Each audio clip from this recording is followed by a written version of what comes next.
রোগ বৃষ্টি বিপদ কখন যে আসবে জীবনে কেউ বলতে পারে না। ঠিক আমার সাথেও তেমন হয়েছিল। আমার ছেলের জন্ম হওয়ার ঠিক 2 মাস পরেই অক্টোবর মাস, এটা 2024-এর কথা। এটা আমার হঠাৎ একদিন রাতে কী হয়েছে, না পেটে ব্যথা পাচ্ছি, মানে নাভিতে ব্যথা পাচ্ছি। তো নাভিতে ব্যথা পাচ্ছি, আর এমন মারাত্মক ব্যথা হচ্ছিলো যে আমি উঠে বসতে পারছিলাম না। তারপরে আর কি, তারপরের দিনই ছুটে যাই তেজপুরে। আমার হোম টাউনে ডাক্তারে বেশ কয়েকজন ভালো ভালো সার্জনকে দেখালাম।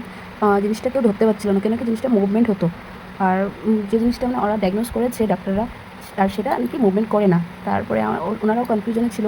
বললো যে তুমি আহা, আমি কালি একটু উলিয়াই চাম বস্তুটো কী হয়। তো এইভাবে তো আর জিনিসটাকে এক্সপেরিমেন্ট, মানে আমার শরীরটাকে তো ডাক্তারদের কাছে এক্সপেরিমেন্টের জন্য দিয়ে দিতে পারি না। তারপর ছুটে গেলাম গুয়াহাটি অ্যাপোলোতে গেলাম।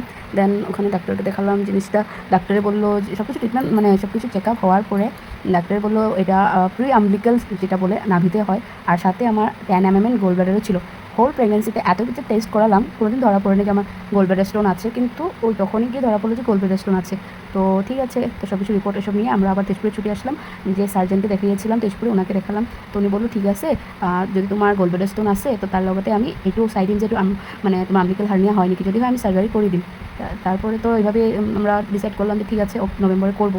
তারপরে নভেম্বর মাসে তো আমরা করলাম সার্জারি। তো ডাক্তারে বললো যে এটা এখন করা যাবে না, বডি মানে 3টে সার্জারি সাপোর্ট মানে নেবে না, আর সহ্য করার মতো ক্যাপাসিটি নেই বডির।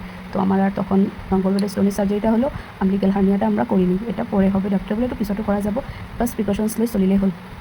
বাস ডাক্তারের সাথে মাঝে মাঝে কনসাল্ট করতে থাকি, কীভাবে কী না করবো, কীভাবে চলবো। প্রিকশনস তো নিতেই আছি, মানে ব্যান্ড হয়ে কাজ করি না, হ্যাভি কোনো জিনিস উঠাই না, মানে আমার ছেলের থেকে হ্যাভি কোনো জিনিস উঠাই না।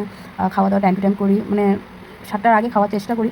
8টা মানে রাত্রে 8টার ভিতরে তো আমার ডিনার কমপ্লিট এনিহাও আমি করেই ফেলি। সকালে ওইভাবে টাইম টু টাইম সব কিছু মানে মেনটেন করে চলার চেষ্টা করছি আর কি। যেহেতু আমার এখন বেঁচে থাকতে হবে ফর মাই সান, আমার ছেলের জন্য আমার এখন বেঁচে থাকতে হবে। ওকে যেহেতু দুনিয়াতে নিয়ে এসেছি, তো আমি সুস্থ হয়ে আমার থাকাটা আমার জন্য জরুরি, না হলে আমার ছেলের জন্য খুবই জরুরি। ওর মা ওর পাশে থাকতেই হবে। আমরা আশীর্বাদ করে আমিও সুস্থ সবল থাকি। ওই সময়টা যে পাশে ছিল সবাইকে ধন্যবাদ।